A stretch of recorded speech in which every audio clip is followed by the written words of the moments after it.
A long time ago, a little engine worked on the island of Sodor. His name was Neil. Neil and his driver were good friends.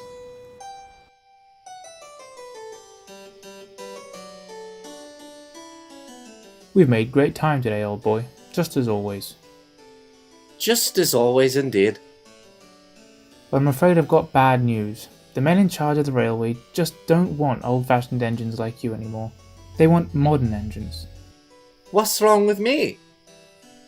I said it, Neil. You're old-fashioned. You've got an open cab. I like my open cab. So do I. But the men in charge don't see things the way we do. I'm afraid today was your last day in service. I thought you said we had one more job tonight. We do. Does manager know? He's not manager anymore after tonight. Not for me, anyway.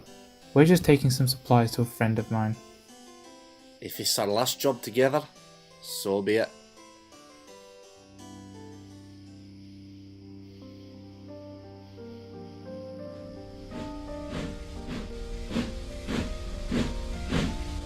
Old-fashioned indeed.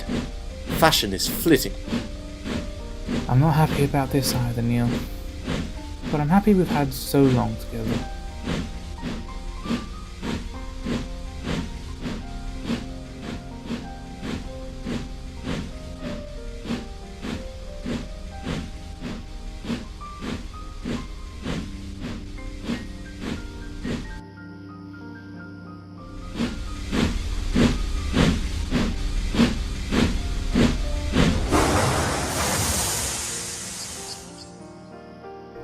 Glenn, good to see you. And Neil as well. Neil, this is my friend, Mr. Bowman. He's working on something very special and I wanted to help him with it. I presume you've heard the news, Neil, about you and your brothers? Yes, sir, I have. It's a tragedy. So much history is about to be lost. That's why I want to build something that will make people see sense again. An engine. One that looks as old-fashioned as you, Neil. But one that's something entirely new. Mr. Bowman showed Neil and his driver his blueprints. Neil smiled at the engine's open cab design. It's beautiful. I've brought you what engine parts I could, but for what you've got drawn up there... I know we're a long way off. It could be years before I find all the spare parts I need to build her. Mr. Bowman? This engine? Will it remind the people of engines like me after we're gone? Yes, Neil. Of course. Mr. Bowman? I'd like you to use my parts. I don't need them anymore. Are you sure about this, Neil? Glenn? If this is what you want, Neil. Neil had made up his mind. Neil and his driver said goodbye. Thank you, Glenn. I can't wait to see what you create, Peter. Neil's driver rode a bicycle home, and Mr. Bowman got to work. Night by night, he borrowed pieces from Neil until there was nothing left. But in Neil's place, there stood the beginnings of something entirely new. Mr. Bowman stepped back and looked lovingly at his creation. He thought of Neil and smiled. This engine will bring together the best of the past with the best of the present. She will unite our worlds and remind everyone the beauty of railways.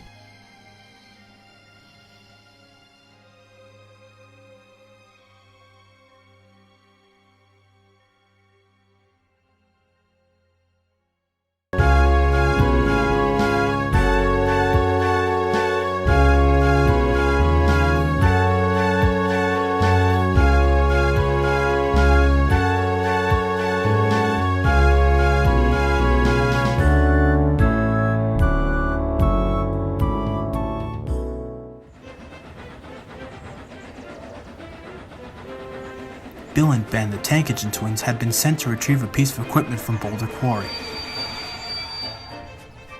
I can't see a piece of equipment anywhere. Did you look behind you, Bill? I don't know, Ben. Did you? Maybe those two can help us.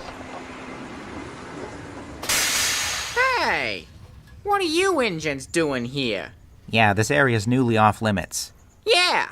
Fat Hat just shut this place down.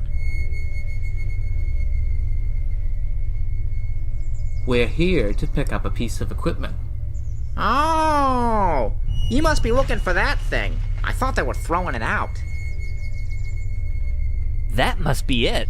Yeah, now take it. And don't come back. Twins are annoying, aren't they, Bill? I agree, Ben. Hi there, big guy. We're here to take you away for scrap. I knew they'd come for me soon enough. Very well. I accept my fate. Whoa, slow down. I was only kidding. We're taking you to the quarry. You're going to work at the clay pits. I thought the Fat Controller would have me scrapped after all the trouble I caused. What do you mean? I caused a serious accident this summer. That's why the quarry's been shut down. I'm a danger to the railway. We don't know what you did, but we've caused lots of trouble, and our wheels are still on the rails. Thumper took a liking to Bill and Ben. The twins took Thumper back to the clay pits. He was unloaded and given a washdown. Soon he was put to work. We need these stones demolished to mine beneath them. Sure thing, sir. But Thumper was nervous. He didn't want to cause another accident. He was being so gentle that the rocks were hardly being touched.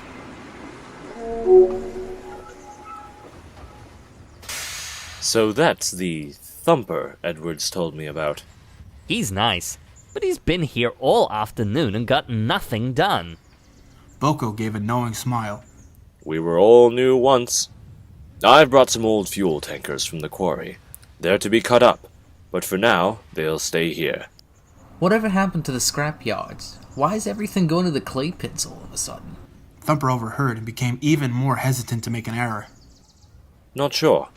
Just following orders. Thumper watched as Boko rolled away with his tankers, which were badly leaking fuel onto the rails. Later, Thumper had finally begun to make progress on the rocks. He turned around to reposition himself and noticed something. The oily path left by the tankers led directly to a set of buffers overlooking a depression in the ground. As Thumper heard the sound of Ben's returning whistle in the distance, he understood what was about to happen. He quickly warned his driver. A workman waving a red flag scrambled down the line in Ben's direction. Ben caught sight of the flag just in time, stopping him right before the oily patch of rails. Thumper drew a sigh of relief. The foreman praised Thumper. Thumper has prevented a nasty accident, all while getting his work done. We're glad to have you as part of our team, Thumper. Thumper grinned, knowing that his mistakes at Boulder Quarry were long behind him.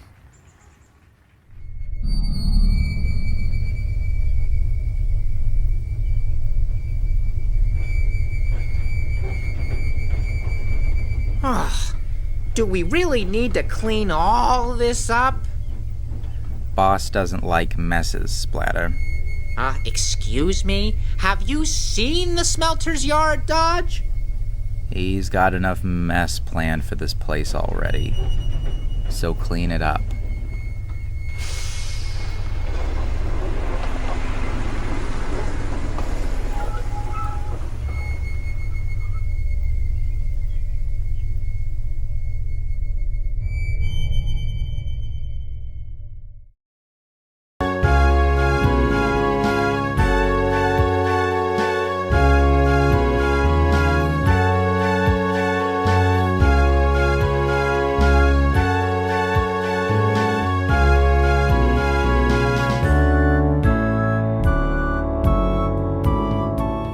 If you should take a trip high into the mountains on the island of Sodor, you will find a little railway with 7 little engines, hard at work.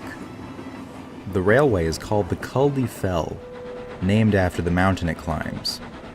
The engines carry passengers up and down the mountain.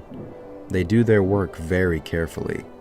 The mountains can be dangerous. One evening, the engines were taking on water after a hard day's work. Wilfred was grumbling. Another passenger asked about our brakes today. People can't believe we don't slip. The passengers are usually polite. They just sometimes have concerns about safety. Passengers and politeness scarcely mix, scoffed Oswald. Safety? Safety is our first priority. You young engines might not remember, but we've long since abided by a strict set of rules. Eric knows that, Wilfred. Don't shoot the messenger. Humph. I've got enough messengers around here already. The next day, Wilfred was taking passengers up the mountain. A young girl and an old man approached him. Now look you, engine. It's my granddaughter's birthday today. I don't trust these railways, but she's insisted on going up and seeing the mountains. So be careful. Wilfred was offended at such a patronizing suggestion, but smiled and said nothing. The girl boarded Sophia the coach, and soon Wilfred was off. Wilfred passed along Paul-Nye Crink. He was still unhappy about the old man. He grumbled to Sophia about it. That man will see what a splendid job we do. He'll come round yet. Wilfred wished he didn't always have to prove himself trustworthy.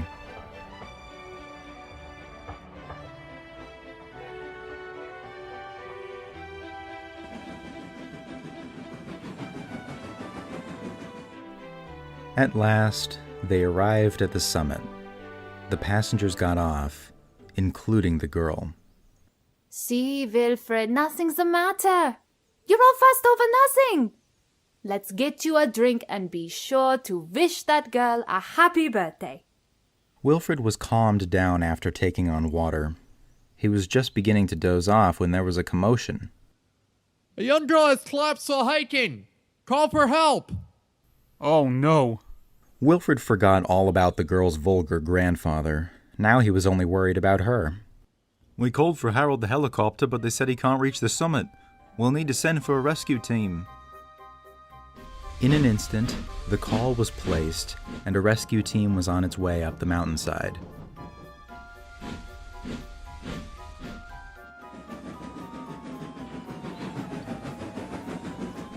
Quick as a flash, the rescue team ascended the mountain and located the girl. She was loaded onto Alaric's carriage, and Alaric, cautiously but quickly, puffed back down the mountainside to a waiting ambulance. That evening, the engines retired to their sheds again. Wilfred and Alaric had just finished telling the story of the day's events when the old man from earlier found them. He was with Mr. Richards, the manager of the railway. I just wanted to thank you, engines, for your bravery today. I'm sorry I was rude before. My granddaughter has a medical condition and sometimes it can be hard for her to breathe. I was only worried for her. Is she all right?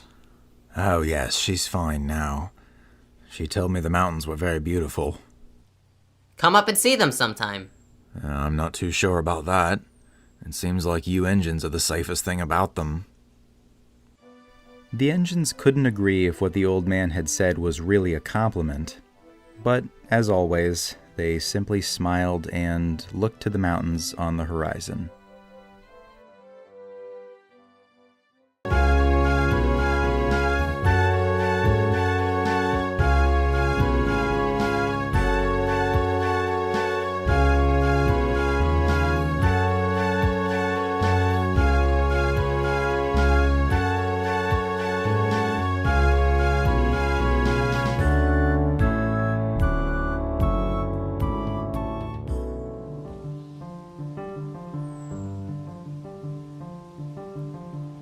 On Sir Topham Hatt's railway, animals can sometimes stray onto the line. Engines have to be very careful to avoid accidents. A whistle will scare away rabbits and deer, but other animals, not so much.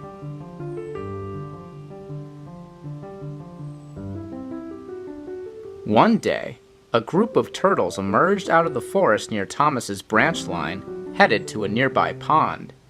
They paused to sun themselves on the warm rails. Luckily, a local potato farmer spotted them and quickly raised the alarm.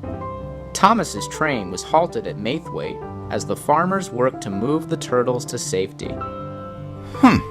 Silly things. Don't they know to keep off the rails? Turtles have been around for millions of years, Thomas, and steam engines only for the last 100 or so. They'll learn to get used to you eventually. I haven't got millions of years to wait around. Thomas's driver was given the all clear, and Thomas's train set off again.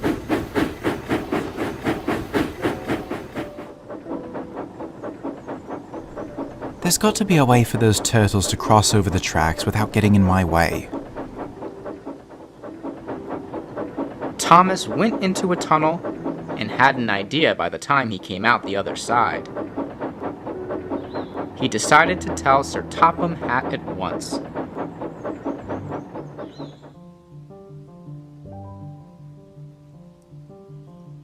That's a wonderful idea, Thomas, though I'm not too sure who can help make it happen. You mean the turtles? On the line? I've heard my passengers mentioning them for weeks. Sir Topham Hatt had an idea. Thomas was surprised to learn that the local people already knew about the turtles and were eager to help protect them. Everyone agreed to work together. In no time at all, Thomas's idea was put in motion. A short while later, the work was complete. The local people had built tunnels underneath the rails, just the right size for turtles to pass through. Thomas arrived to make the inaugural pass over the new addition. It wasn't long before the turtles came through, making their return trip from the pond back to the forest. They eyed the tunnels curiously before crawling safely through them, right under Thomas's wheels.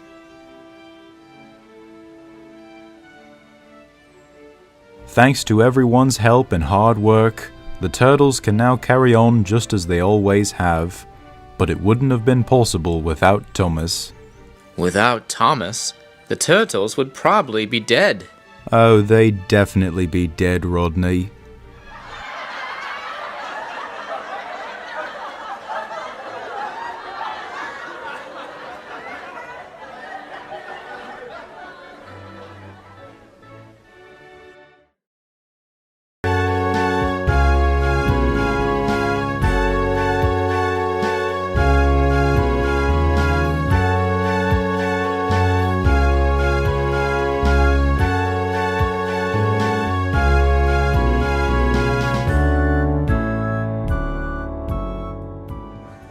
Sir Handel was going off.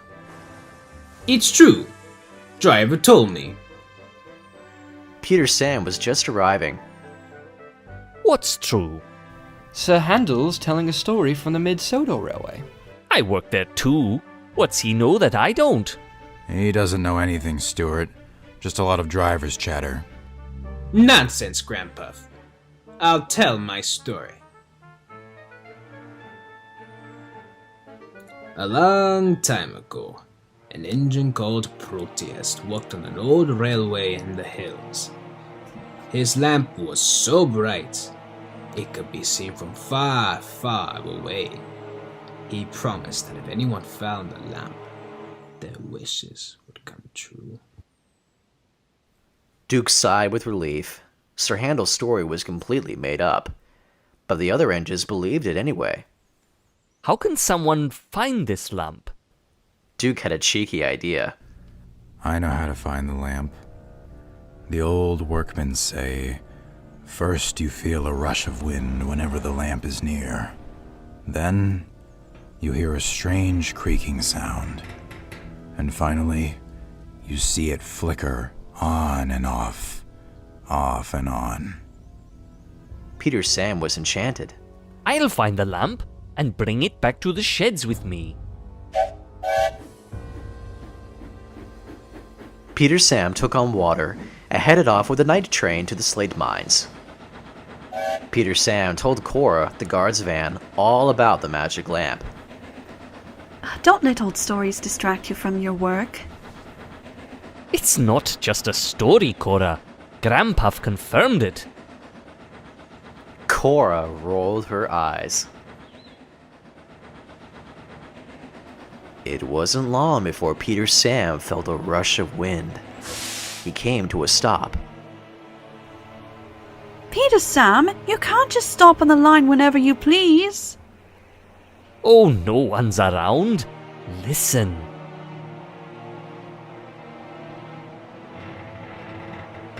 It's the trees. Further ahead, a flickering light was visible. The lamp! Peter Sam, that's a workman's lantern. It's been there every night we've traveled this line. Can't you remember? Peter Sam remembered, but wanted the story to be true so badly he pretended he didn't. The train continued forward.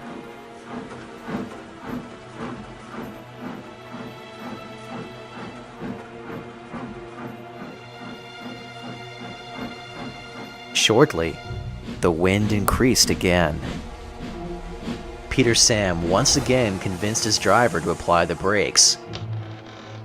The trees were creaking. I'll give it to the count of 5. Hang on, Cora. In the distance, a blinking light could be seen. Did you see that? It's probably another workman's lamp. That's far too bright to be a workman's lamp. That light could be seen from far, far away. The light grew more and more intense until Peter Sam arrived beside it. There sat Harold the helicopter, with his bright light shining brightly. "Hello there, chap. Just taking a late-night mail run. Need any help?" No, we're fine. Thank you.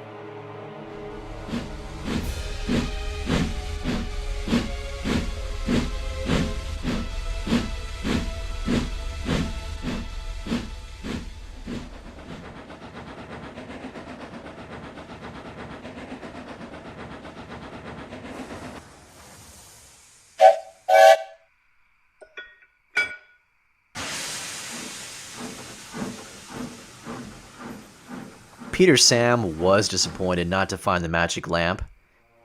But Cora had known the whole time that the story wasn't true. Peter Sam had forgotten that Cora worked on the old railway too.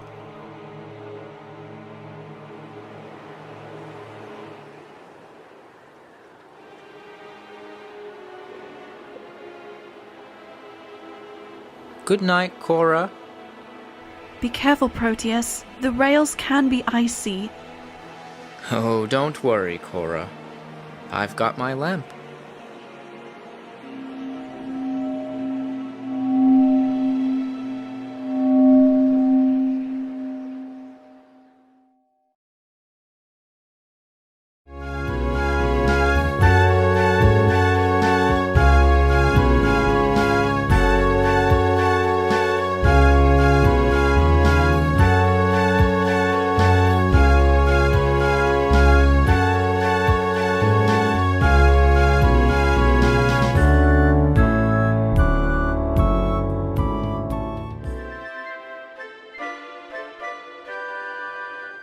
James grumbled dreadfully. He was taking a freight train to Great Waterton to help with its reconstruction. He wanted to be in his nice warm shed. It's freezing! Why can't Duck take my train?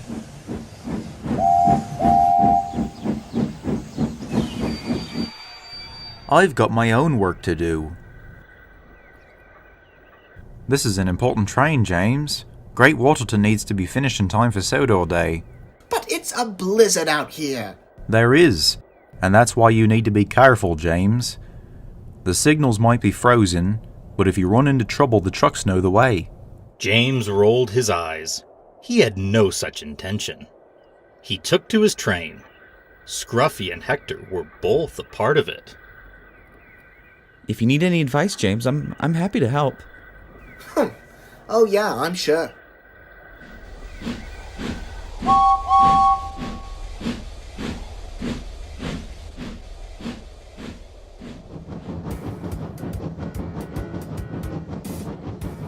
But James was right to be skeptical, at least with Scruffy. Tell your driver to change the points, James. The track below the ridge is much quicker. And what makes you say that? Trust me, James. I know this line, and I don't want to be stuck in the cold with you either. Take that shortcut, and soon you'll be far away from me, all cozied up in your nice warm shed. James was reluctant, but he did want the job to be finished. He asked his driver to change the points, and the train carried on. Just ahead was a rock slide blocking the path. James skidded to a stop. Grr, you tricked me, Scruffy. Make no mistake, I won't be listening to a truck's advice ever again.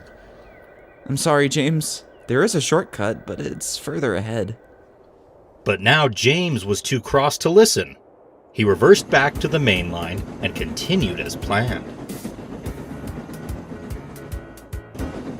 Really, James? The next left turn is a quicker route to Great Waterton. Forget it, Hector. Trucks can't ever be trusted. I've known this all along. There's enough stories about the lot of you. What do you mean? Ha! You're Hector the Horrid. You shouted at engines when they tried to shut you and told them to keep away. And you're no better, Scruffy. You pitted the trucks against the engines until Oliver pulled you apart. I used to be called Horrid, but I don't act like that anymore. Once a troublesome truck, always a troublesome truck. Are you any better, James? You bumped coaches and broke a hole in their brake pipe. Well, I... And you called Toby and Henrietta dirty objects. But And you crashed into a field on your first day. All right, fine. I've made mistakes, but you're just as troublesome as ever, Scruffy. He may be, but I'm not. Suddenly, they came to a red flag near a signal box. It must be too dangerous to pass through. I think we'd better pull off and wait until morning. Oh, come on. James, don't you want to get home and rest? James didn't want to listen to either truck, but he had to make a choice.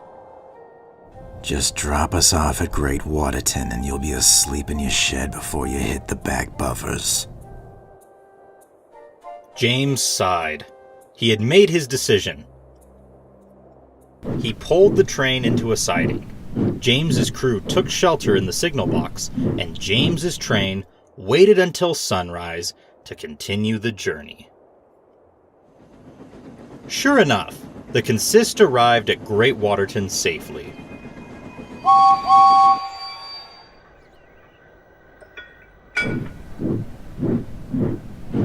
James didn't say goodbye to the trucks, but he shared a quick look of approval with Hector.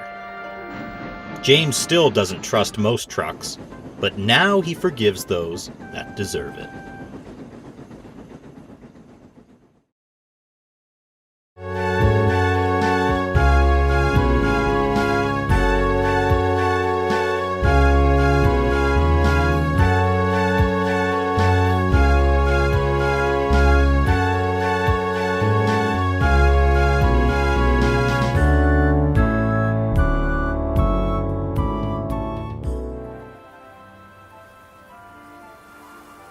Most of the Fat Controller's engines accepted diesels. James had never liked them. They're alright. Just mixed traffic engines like you and me. Mixed up engines, you mean, with windows at each end. How can they know if they're coming or going? And I've heard stories from the mainland, what they do to us engines there. There's a big freeze coming tonight. James and Percy are to deliver extra coal to the stations. Yes, sir. Bootlicker. You'd better hurry, or else Scary Jack Frost might get you. Who's Jack Frost? Don't be so silly. Jack Frost is not real or scary. He is, though. He's all white with a big mouthful of sharp teeth. Rubbish. James knew Jack Frost wasn't scary, but poor Percy wasn't so sure.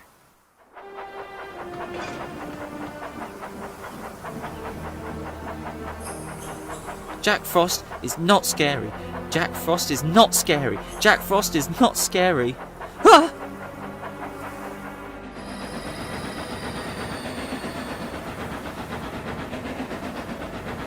Silly Percy, all steamed up over Jack Frost.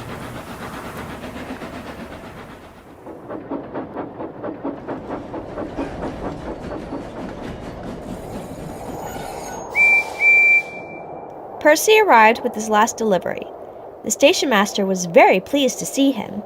Oh, Percy, we need twice as much coal to get through this freeze.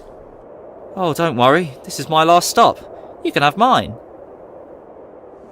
So Percy's driver parked him in a siding with only a lantern for company. Oh, do you think scary Jack Frost will find me? Jack Frost isn't scary, Percy, and don't worry, Elizabeth will bring you some more coal in the morning.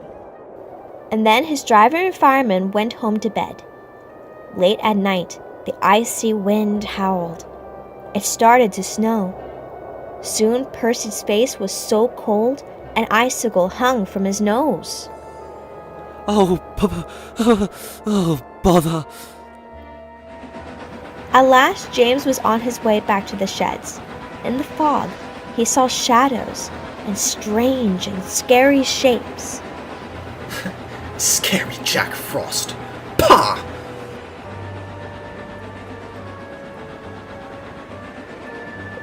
James came to a red signal.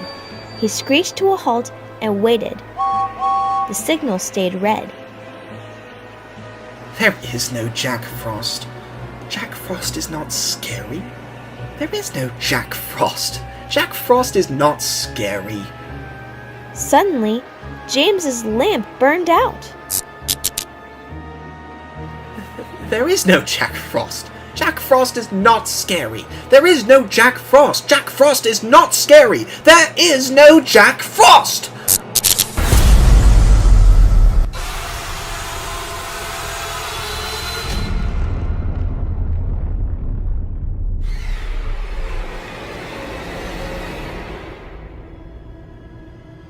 You are going to be cold for 1,000 years. You are going to be dead for 1,000,000 more. The cold can't hurt you. Only time can hurt you. Only time can kill you. James, do you know my name? No? Time.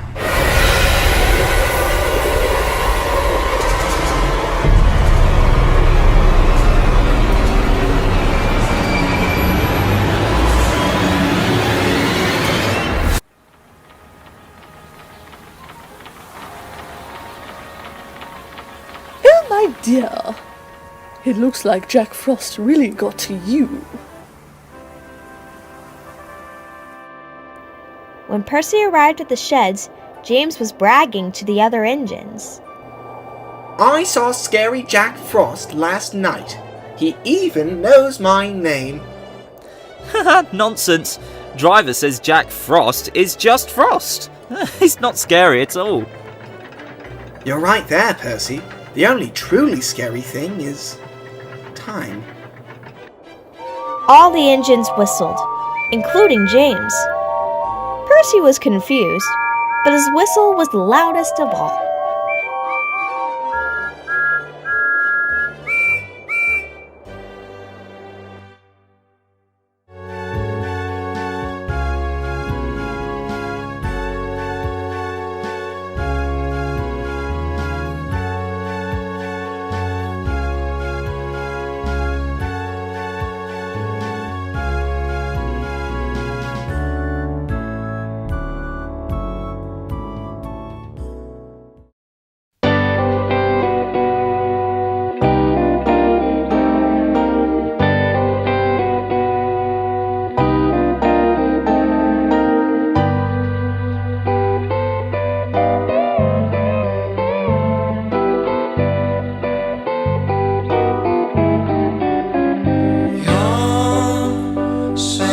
softly through the sun.